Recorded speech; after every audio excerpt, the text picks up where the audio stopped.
A special calcium phosphate called apatite is present in the surrounding tissue fluid. This crystallizes around the collagen to form the hard bone matrix. Microcurrent therapy increases the amount of collagen from these cells and speeds up the recovery process. But what's really good for James and other patients like him is the size of the microdoctor machine. It's so small he can treat himself at home. Originally we used large microcurrent machines that can be found in hospitals, particularly in Europe. The problem was that when patients had treatments with them, they had to come back every day for their treatments. It's the type of treatment that you have to do on a regular basis. So what we've done is to use the technology that's available for the large machines and shrink that down to be now available in the small machines. Great. If all goes well, Chapman Jones hopes to have James walking without his crutches in 2 weeks.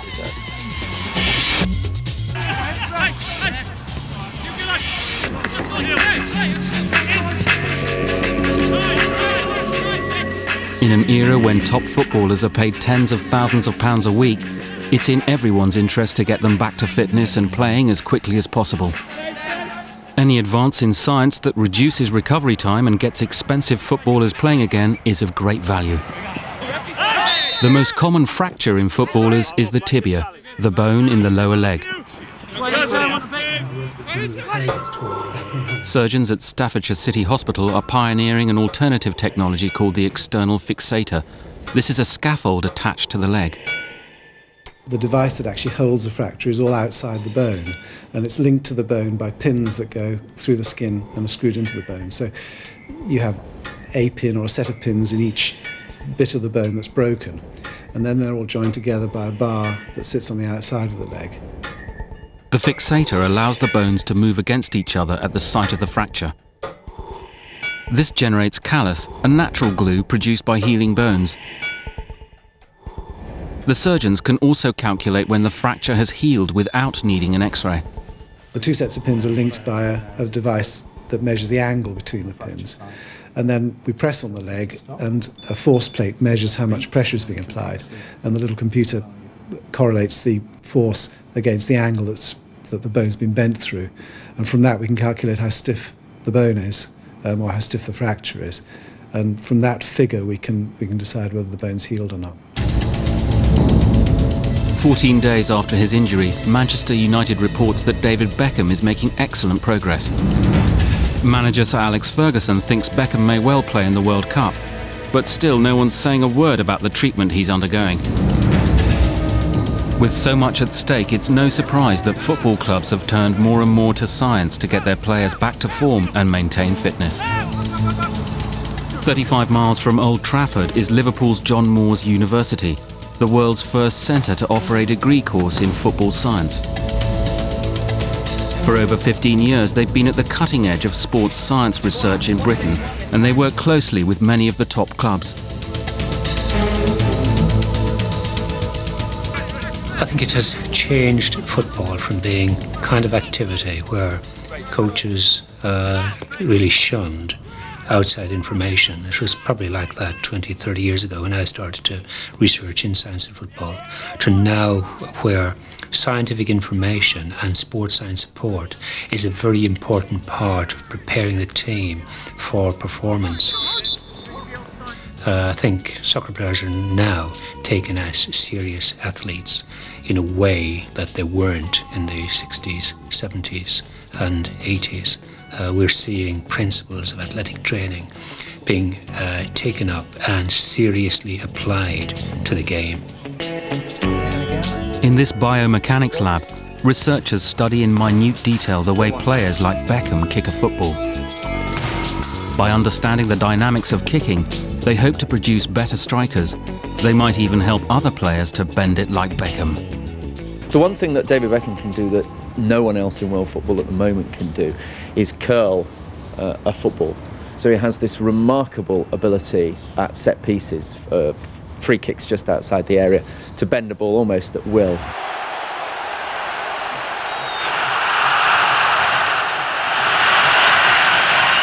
He's helped by the light weight of the new balls, but by sheer determination and practice, he's learnt how to manipulate the ball like no one else. Professor Adrian Lees has worked with some of Britain's best forwards, like Michael Owen, to help understand and improve their kicking technique. We want to know fundamentally what people are doing, what techniques they're using, how those techniques change as a function of, for example, speed of kick and so on. But that information is then helpful for us to understand performance, so we can actually then take an individual player and start to look at their technique and start to advise them as to where their technique may be improved if they wish to improve, particularly, say, for example, the speed of kick. A series of infrared cameras project light onto reflective spheres placed on a footballer's joints. The images are sent to a computer which creates a three-dimensional picture of the player's movements.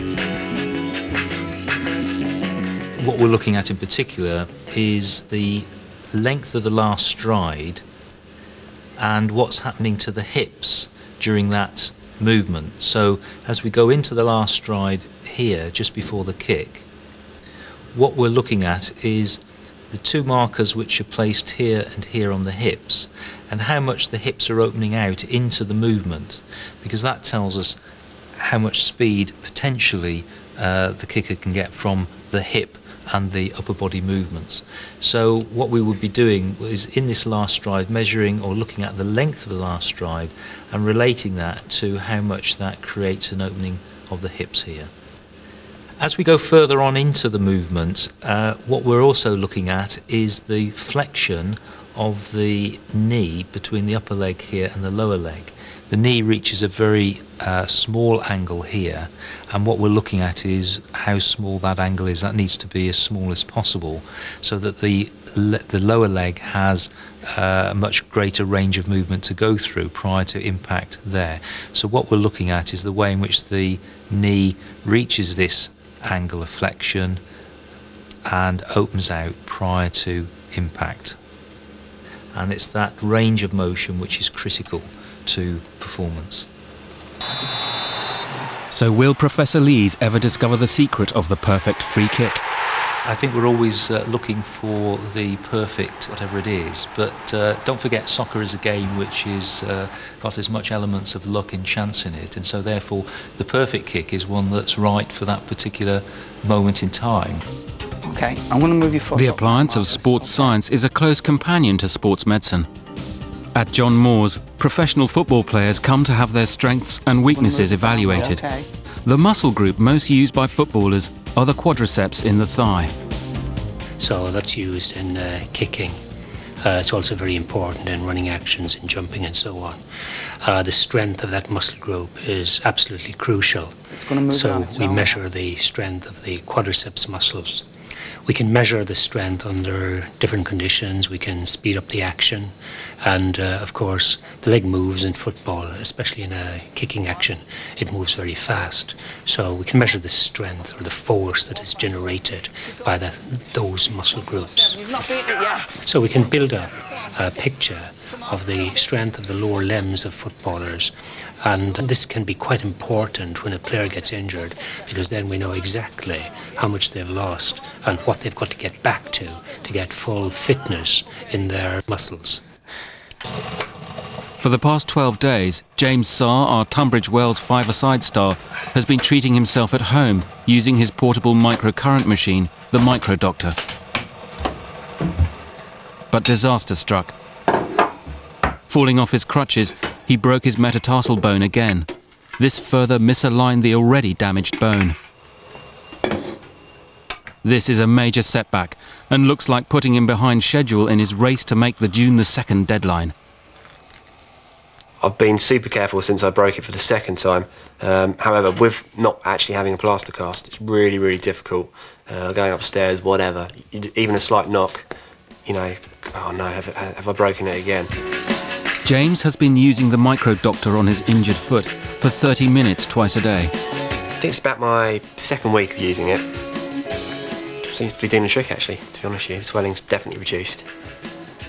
Not sure about anything else, but, you know, it feels good at the moment. In 2 days, James will see Chapman Jones for a follow-up consultation. He must hope that this second break has not set him back further than Beckham. May the 9th. England coach Sven-Göran Eriksson announces his squad and includes Beckham. At a party at Downing Street, Beckham walks unaided. Clearly he's getting better, but will he be fit enough to play? There are now just 22 days before England's first World Cup match.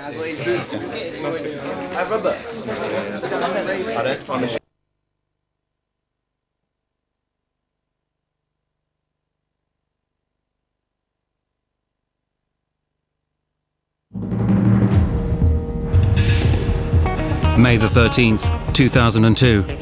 As David Beckham and the England squad fly to Dubai to begin their pre-tournament training, Tunbridge Wells five-a-side player James Sarr prepares for his second appointment with his consultant.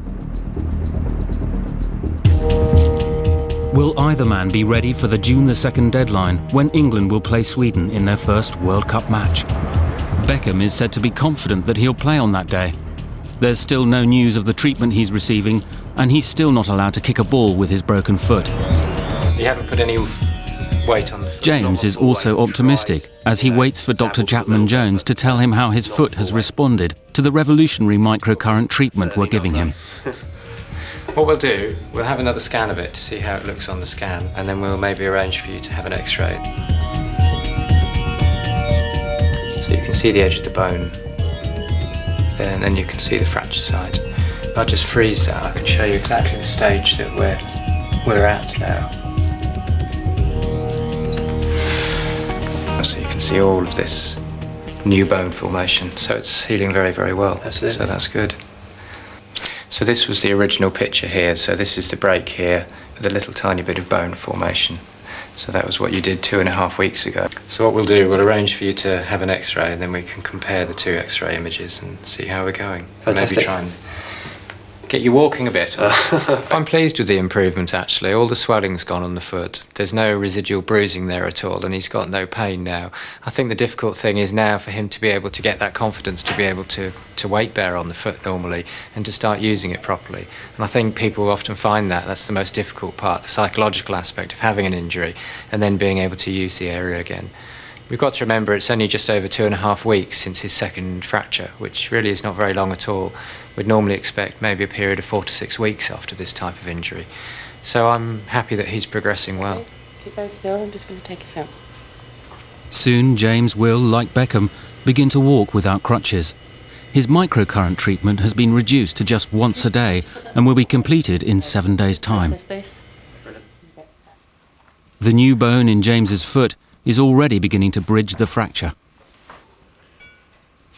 In the weeks ahead, layers of osteoblast cells will continue to produce collagen to turn it into hard bone to join the fracture permanently. But breaking his metatarsal for the second time may have dashed his hopes to mend it like Beckham and to make the June deadline. Although there is much research to back up Chapman-Jones's belief in the benefits of microcurrent therapy, few doctors in Britain use it. I think it's twofold. I think one, people see it as a bit sort of, not wacky, but slightly alternative, and because it's so simple, then I think people are quite sceptical as to whether it can work or not, which I think in a way is a big shame, because a lot of research has been done using microcurrent, a lot of good studies have been done using microcurrent that can actually show that it works. I think probably the other reason it's maybe not taken off in Great Britain as much as it has elsewhere is that originally microcurrent was used over here in the cosmetic industry, and I think anything that's associated cosmetic and medical are sort of slightly seen at odds with one another.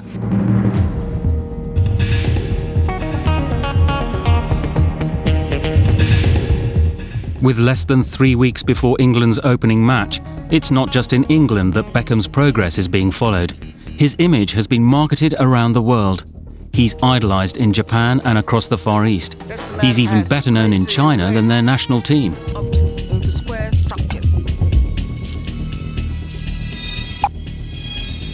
Why? In an increasingly commercial world, football and money go together.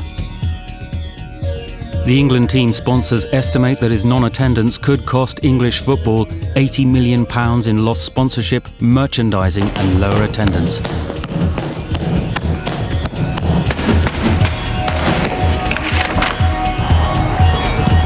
The personal cost to Beckham from lost sponsorship and win bonuses could be millions of pounds.